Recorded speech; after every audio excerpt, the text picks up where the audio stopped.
The 2024 election and the future of democracy hinges on vibes and vibes only. So we've got to check them. And here to help us do that this week is Emily Amick, aka @EmilyInYourPhone. We're going to talk with her a little bit about the fallout of the Alabama Supreme Court decision that ruled frozen embryos are people, and the calculations we're seeing Republicans make in real time on the unpopular decision that uses their own logic. She'll stick around as we discuss the gathering of the most staunch MAGA extremists in the country who are planning to end democracy, the latest Republican efforts to impeach just about everybody, and potentially another government shutdown. We'll round out the vibes this week with a brief presidential primary update, then introduce you to the trad wife phenomena, pull up our group chat, and leave you with a good vibe. Lots to get into. Let's do it. Big day. Big day. Our dear friend, Emily and Your Phone, is here. So we were talking all about IVF, repro last week, and we kept saying we wish Emily were here with us. And this week, here she is. Here I am. I'm outside of your phone, into your headphones. I'm excited to be here at Vibes Only. If you don't already follow Emily, Emily's incredible. She makes really digestible content, breaking down the most important things that are happening in government and in politics. She is a lawyer by trade, and so has been especially helpful for me, and I think thousands, tens of thousands, hundreds of thousands of others in understanding rulings that are coming from the Supreme Court and lots of complicated or seemingly complicated issues that impact all of our fundamental rights. So as Glennis said, super relevant, perfect timing to have you on to chat about some of the crazy shit that's been coming out of courts lately. Let's dive in to the Alabama Supreme Court ruling. Can you give us your high-level reaction to the embryos are children saga? Yeah, I mean, I think this is a logical extension of personhood arguments, right? There's no way to say that personhood begins at fertilization and have IVF be functionally legal. And I think a point of information about this Alabama Supreme Court ruling is that it's about civil litigation. So it's not about criminal. It's about, are you liable for things that happen on a monetary basis? And so the reason that we have seen such a chilling effect so quickly is because the lawyers retained by all of these hospitals and fertility clinics are like, this is not good. If any time we make a mistake with an embryo, we are going to be held as if we killed a human person. Oh my God. That is an unsustainable financial thing to have. Because, of course, Right. in the United States, you can earn a lot of money in a civil trial. O.J. Simpson's the example that everyone thinks of. When you murder someone, Right. we use monetary damages as a way to disincentivize behavior. What's been really interesting is seeing Republicans across the country try to claim that they had no idea this was happening, whilst they have spent years and years and years, decades even, arguing for legal personhood of fertilized eggs. Say that. Period. So that is something that's been blowing up on the internet this week is after this ruling came out, Republicans literally scrambling, freaking out. They know that banning IVF super unpopular across the board.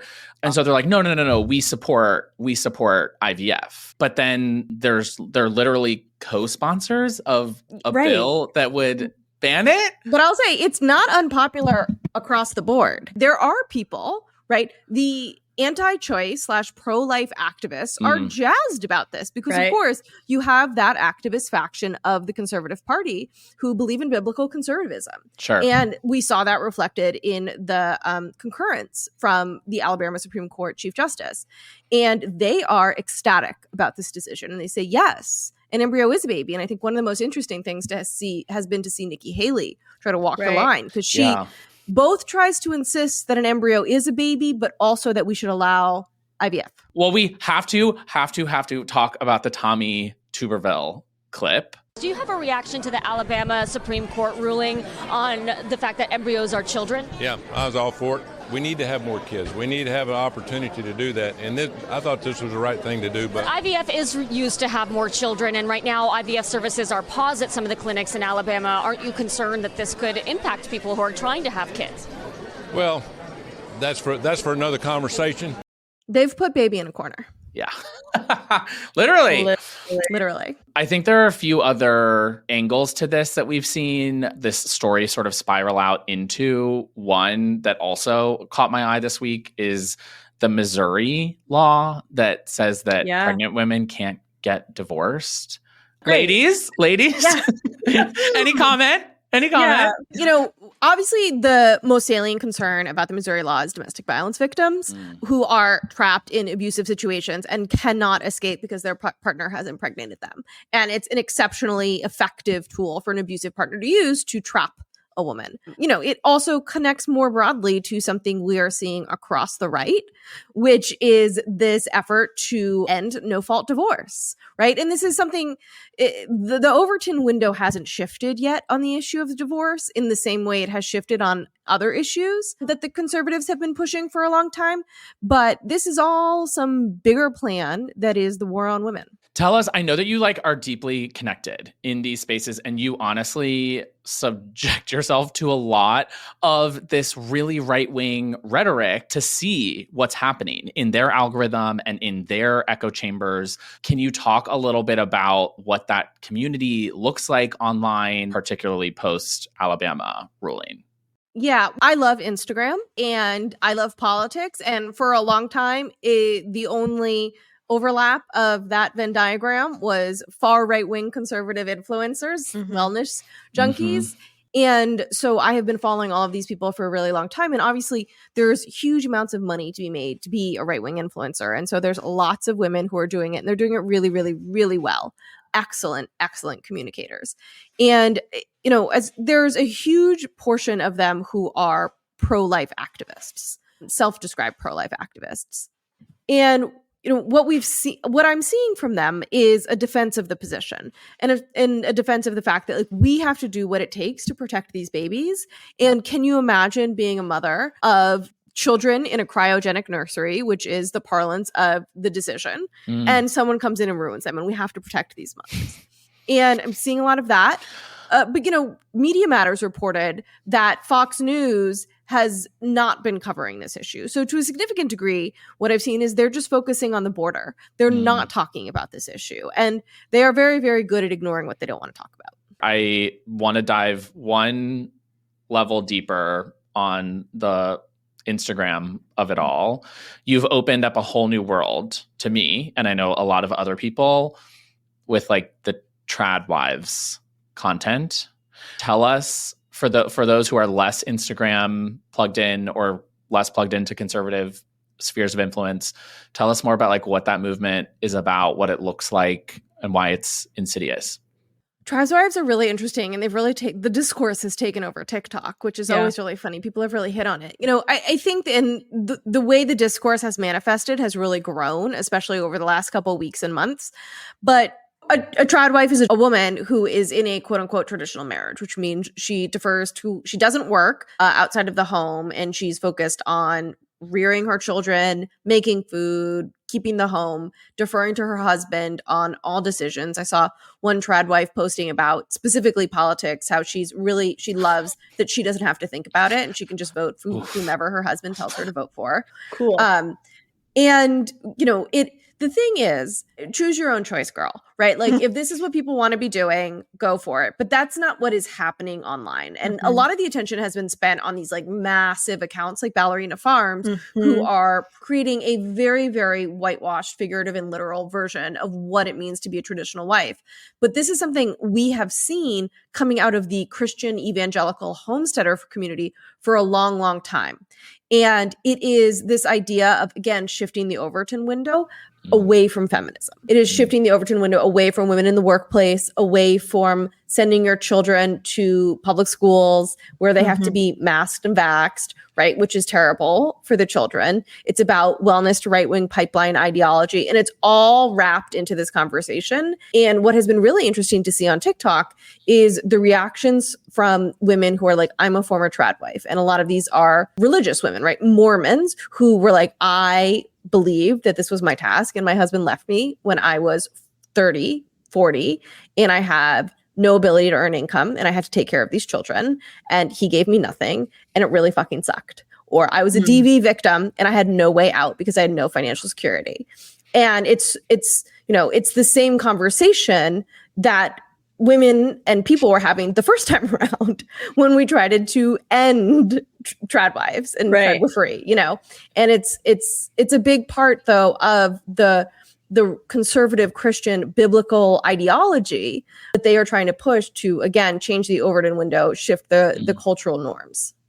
Yeah. And just a comment, like I'm so deep on TikTok, and what I am served is, to your point, very well off trad wives, where we're seeing them make cereal from scratch or ice cream from scratch for their beloved husband and children. But we're not seeing the actual admin of homemaking, which is the cleaning of the toilets, the grocery shopping, the childcare. So it's very interesting, the marketing of it. And to your point about these conservative messengers being very good at what they do. They're showing an idealized version of what being a trad wife looks like. I think what the right is very good at doing is tapping into a feeling, and a feeling of the vibes right now for a lot of people are very overwhelmed. Branding. The vibes are overwhelmed. The vibes are, I want to tap out from the rat race. Capitalism is a beast and I get too much information, not enough money. Life is too hard. And what they are offering is an exit path. Right? Like, girl, if your life is too hard right now, I have a solution for you. You just give it all up, go to a homestead. It'll be amazing. All you'll do is like bake sourdough. You'll make organic Play-Doh for your kids. And like, you won't have to make these hard decisions. The man will make them. Men renowned for making excellent decisions. So sounds like a great plan. I was like, are they taking applications from gays? I'm like, sounds great. Sign me up over here. You heard it here first. Brian Derrick is pivoting from political content on his Instagram to wannabe trad wife. Trad wife. Gay trad wife. First one. Glass ceilings. Yeah. Glass ceiling who? So CPAC, the Conservative Political Action Conference. Like, we needed to hear more from them. Well, we did. Regressive, repressive. There were some Nazis there, like full-blown 2024 Nazis were like out and about in the flesh. Like doing salute and all. Yeah, they were like fully like, we're not cosplaying here. We mean it. And there was a lot of viral moments, one of which we'll share here, just in terms of like what they're rooting the entire conference in. I just wanted to say, look, welcome to the end of democracy. We're here to overthrow it completely. We didn't get all the way there on January 6th, but we will endeavor to get rid of it and replace it with this right here. We'll replace it with this right here. Amen. That's right, because all glory is not to government, all glory to God. Okay. Boy. I know. He's so guys. You know, he's a successful shitposter. I mean, it's really remarkable. Like, I remember back in the old days when he would just post random hot takes on Twitter that were totally misinformed. And now he's national news. Look at him now. Literally, look at him now. Like a headline type of event at CPAC. That's crazy.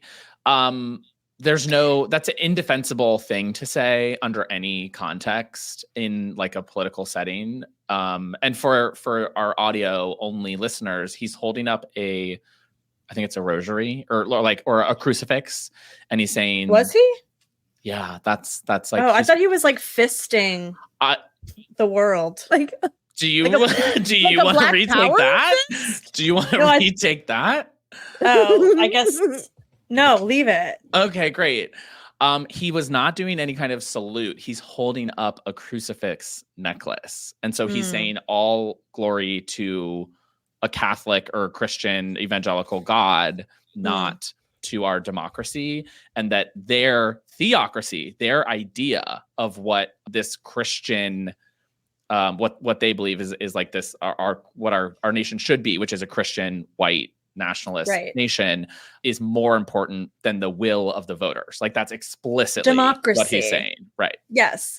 And he got a lot of heat very quickly on the internet because of these statements, which he quickly walked back saying, well, yeah, I know. I'm not like defending them. I'm just like, the internet responded in good time. And he walked them back saying, I'm a satirical person. It was strictly satirical. Ha ha ha. And it's like, babe, You're not. I assure you. You mean what you say. You mean what you say. I think someone who is never shy about his extremism is Stephen Miller, who also had a moment at CPAC.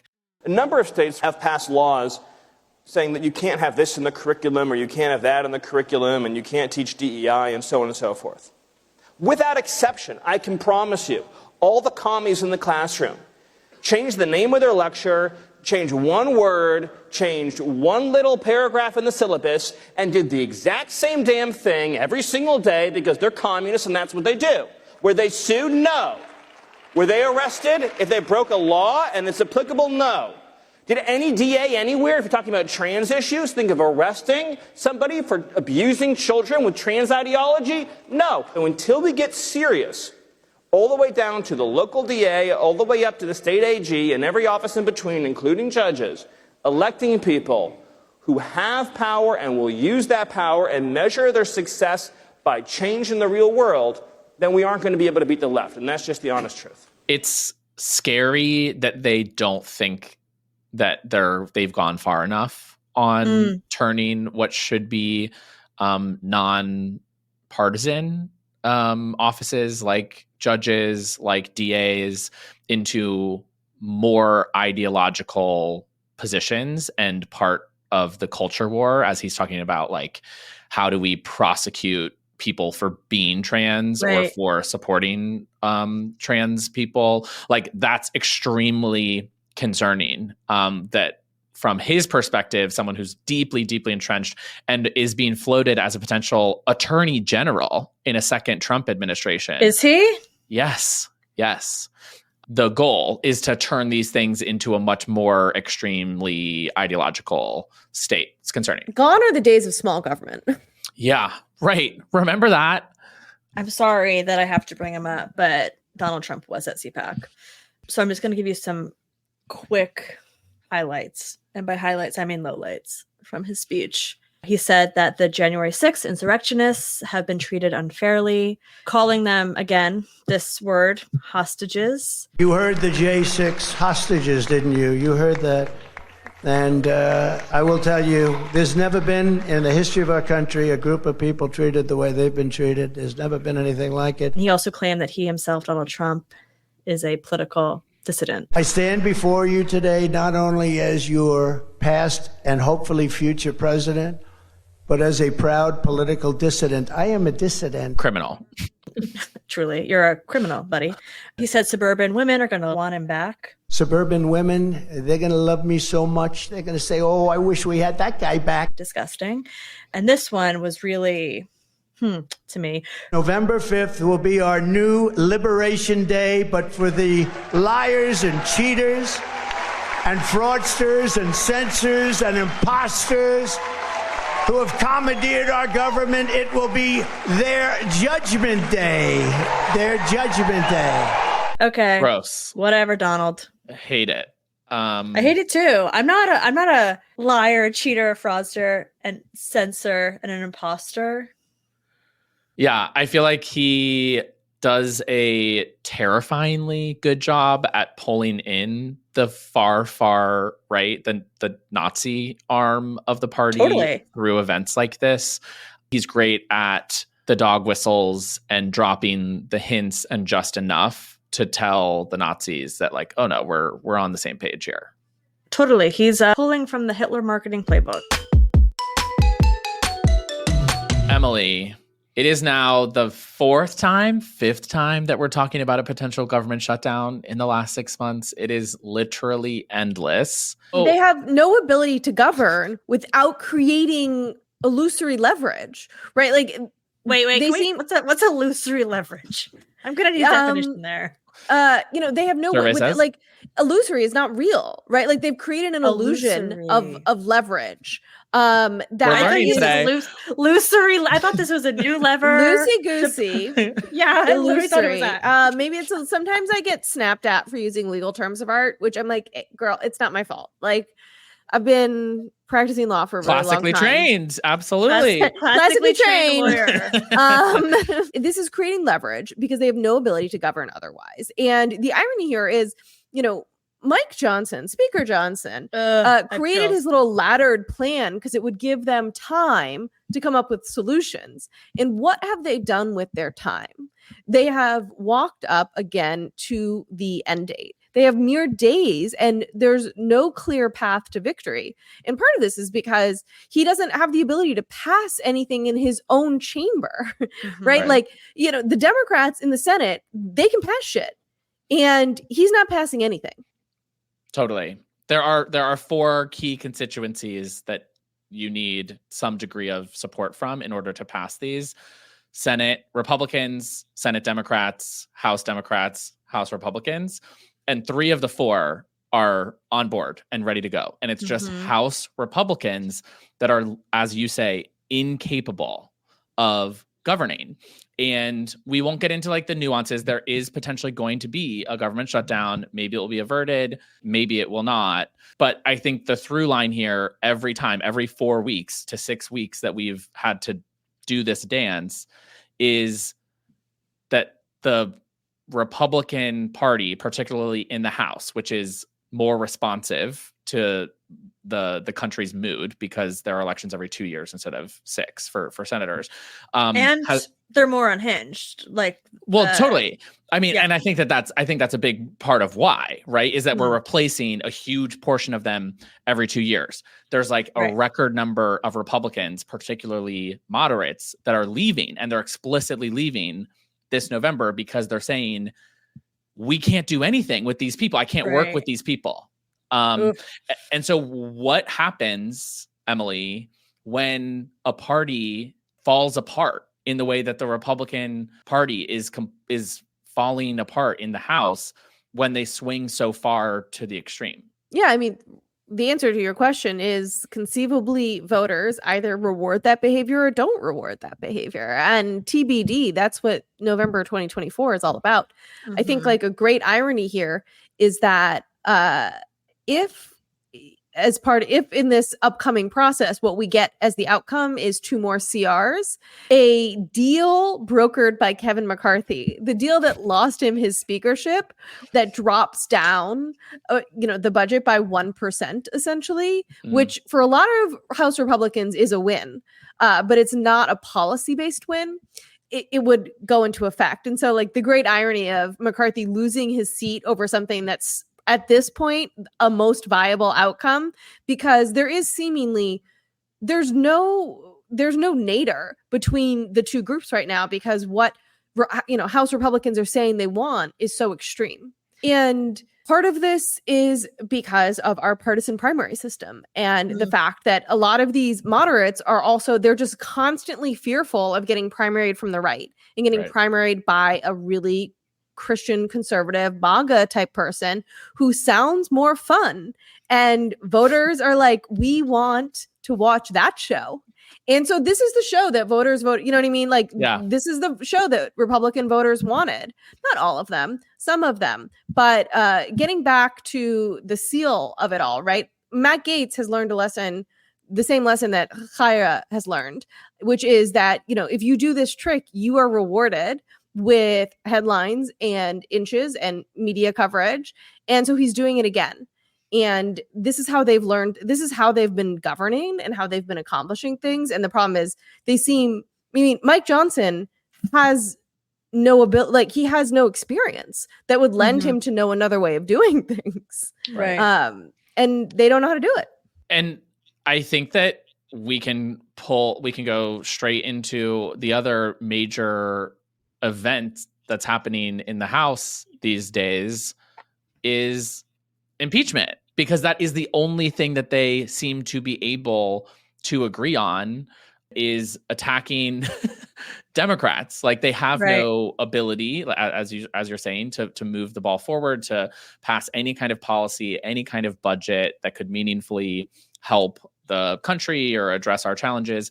And so instead they just play political games. And the game that they're playing this week is impeaching Mayorkas, who's the first cabinet member to have been impeached by the House in 150 years. And they're now sort of sitting around twiddling their thumbs, deciding when to give that over to the Senate at which point the Senate will decide whether they're going to dismiss it right away or hold a trial. For the audience, those who don't know, Mayorkas is Secretary of Homeland Security, and he's being impeached on the border. Well, he's being impeached because he didn't do what the Republicans want, right? This is like, this is not an impeachment for high crimes and misdemeanors, which is the technical standard that they are supposed to be following. Yeah, lawyer here. It's an impeachment because they're like, we don't like that you are letting people into this country. We think that that is a violation of your oath to this country. That's functionally their opinion. And we don't like how you're applying the laws, that you have full authority to apply any way you please. And that's really the standard. And I want to remind for the audience that a few weeks ago, we had a bill for the border and for immigration that did not move forward because Republicans would not agree to it because Donald Trump said no. So this really is just political baseball and theater. Plenty of Senate Republicans have said that they don't think that performing your duties differently or having a difference in policy goals is reason for impeachment. So I don't think that even Senate Republicans are on board. But the question, so it's not a question as to whether he will be convicted. There's no question about that. He will not be convicted and removed by the Senate. But the question is like, will there be a trial? And I was looking at some vote counts, even though I try not to. And it does seem it's just a majority vote. We only need 51. And so it does look like it could come down to Sinema, who's, I think, the only, she's an independent, but the only person who she doesn't caucus with Democrats, is the only vote that we need who has not explicitly stated how that she is planning to acquit or dismiss the thing altogether. Just the way she likes it, by the way. Right. Yeah. She's got to make sure she's the center of the attention. Always. And I think that there's a strategic question here for Chuck Schumer, which is, do you put on the show to show how empty the accusations of Republicans are? I mean, we have heard for years and years and years about Joe Biden having this allegation, this specter of impropriety with regards to Burisma and Hunter and Ukraine and all of this. And we only just recently learned this was all based on information planted by literal Russia. Right. And it's been years and years of the specter of impropriety, which has effectively messaged to the populace. So the question is I've had a lot of DMs, people asking me, isn't there a way to sue House Republicans for defaming Mayorkas? And that's not the point. That's not the point. Right. What I think this random fake person who I'm talking about are asking me is why aren't we having a public square conversation in which we call out the Republicans' vacuousness in their attack on Mayorkas? And the opportunity for that is it exists, and that is the Senate trial. But of course, if the Senate is busy doing a trial, what they are not doing is working. Right. And that's why right now the House is holding on to the Mayorkas impeachment, because the minute they pass it to the Senate is required to start acting on it. And we have a government to fund this week. Right. Network, March 1st and March 8th are the dates. So they can't be consumed by an impeachment trial, or else the government will shut down. Right. Yeah. Knock on wood. Let's get those funding bills passed, and then we can deal with this. I do think that a lot of Democrats just want the issue of immigration to leave headlines, which seems unlikely to me. But that does seem to be the argument that I'm seeing against holding any kind of trial in the Senate, is Republicans just want to grandstand and bash Biden on immigration, which undeniably is a bad issue for him politically, whether you agree with how he's approached it or not, or you think it's too progressive or too conservative. It's not a strong issue. And so I think that they just want to keep it in headlines as long as possible. Yeah. I mean, do we allow them to dictate the terms of a conversation? Totally. Fair point. Brian, I'm checking out till Super Tuesday. That date is fast approaching, but can you give me an update on what's going on? Today's a big day. Yeah, I feel like you have a project that's due soon, and you're Truly, starting to feel the dread. Super Tuesday is when Glennis but is you're my forced to study tune buddy. in. I'm asking you for your notebook. I've been taking notes all semester, baby. And definitely Emily's, for sure. So we just had the South Carolina Republican primary. Trump beat Haley. Zero surprise there. It was 60% to 40%, which is honestly, it was somehow embarrassing for both of them. So Haley got defeated by 20 points in a state that she was governor twice. She was elected to 2 terms as governor. And a huge number of voters were saying that Trump is or would be unfit to hold office if he's convicted of crimes or already. And so like all the exit polling that you look at just shows huge fractures in the Republican electorate, even in a state as far right in the conservative movement as South Carolina. Looking forward, when you hear this, we will have the results of the Michigan primary. And I think the major thing that people are watching there is Biden. There is an ongoing campaign for Democrats to vote uncommitted instead of voting for Biden, to register their discontent with him as the nominee, either specifically because of his policy towards Israel, his age, or something else.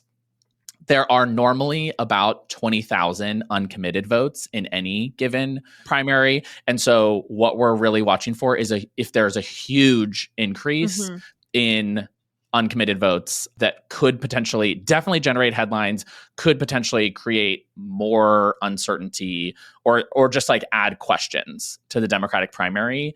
And on the flip side of that, if there is not this huge uncommitted wave in Michigan, I would expect the Biden team to come out really aggressively to shut down any and all criticism, because if it's going to happen somewhere, this is where it's going to happen. There's a huge Arab American population in Michigan. There have been plenty of reports about issues going on with the electorate there. And so this would be the moment for that to happen. Okay. So the 20,000 benchmark is good to know. Thank you for that. So we'll see. I don't have the results at our time of recording, but when you're listening tomorrow morning or Wednesday morning, we'll have them. DM us and jump into the group chat. Yes. And then we have Super Tuesday next week. So that's when I'm going to start chiming in, I guess.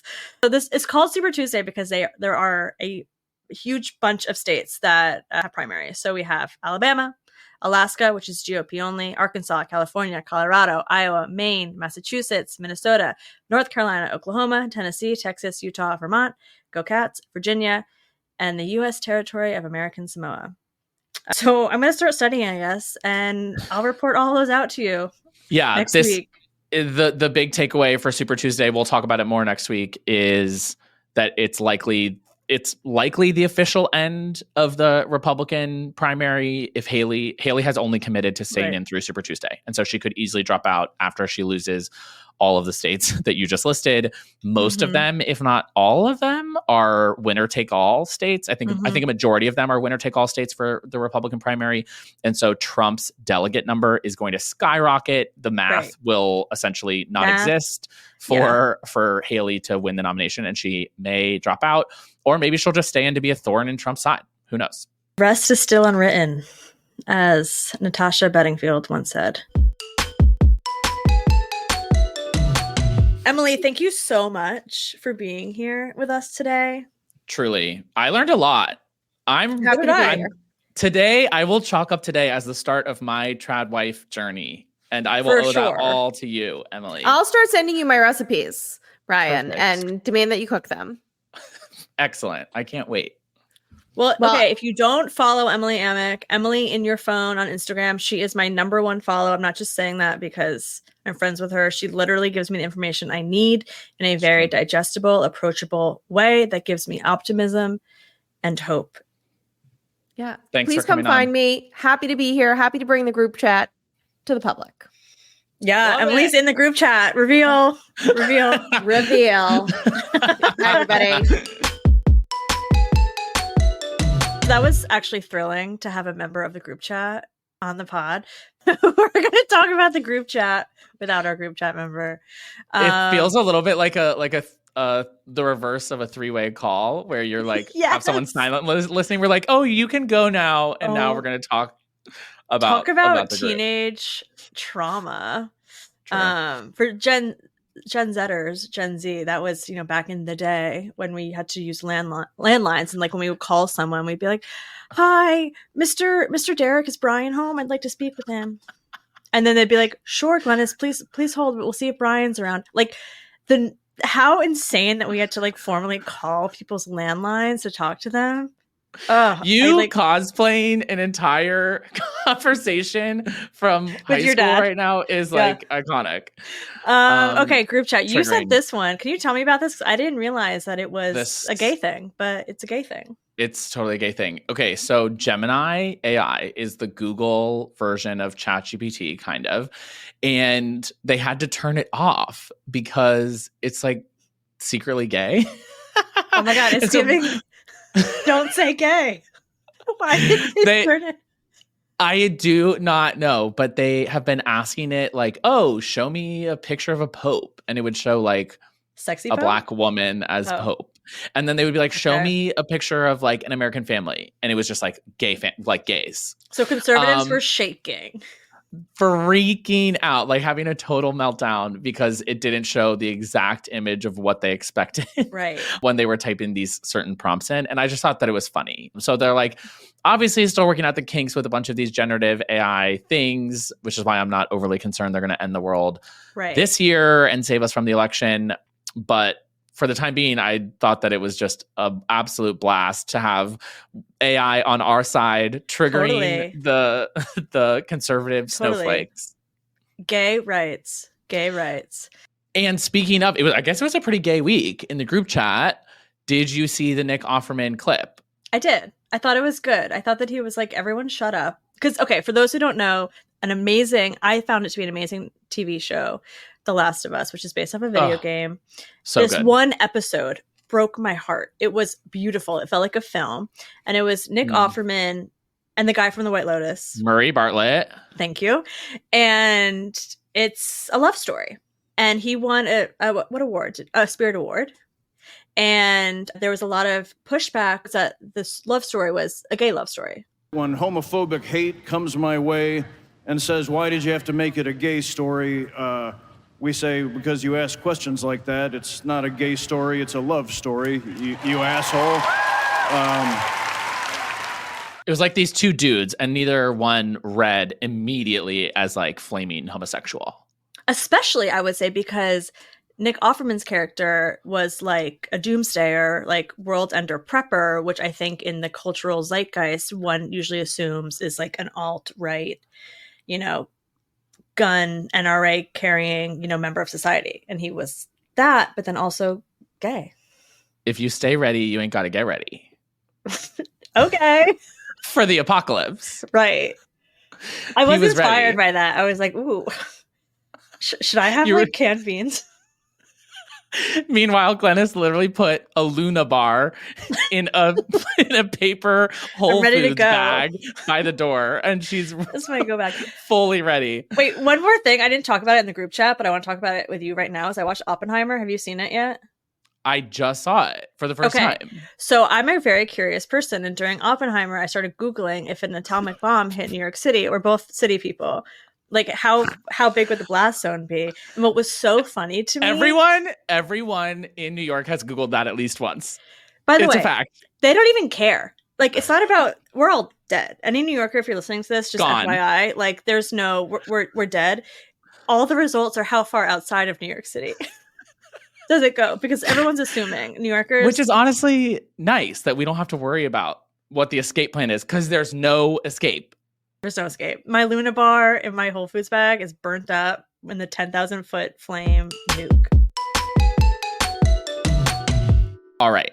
My good vibe for this week is a very wonky story that I got super into about immigration. I saw this piece, Axios covered it, and this brand new study, first of its kind, looked at the economic impact of people who have resettled in the United States as refugees and asylum seekers over essentially the last 15 years.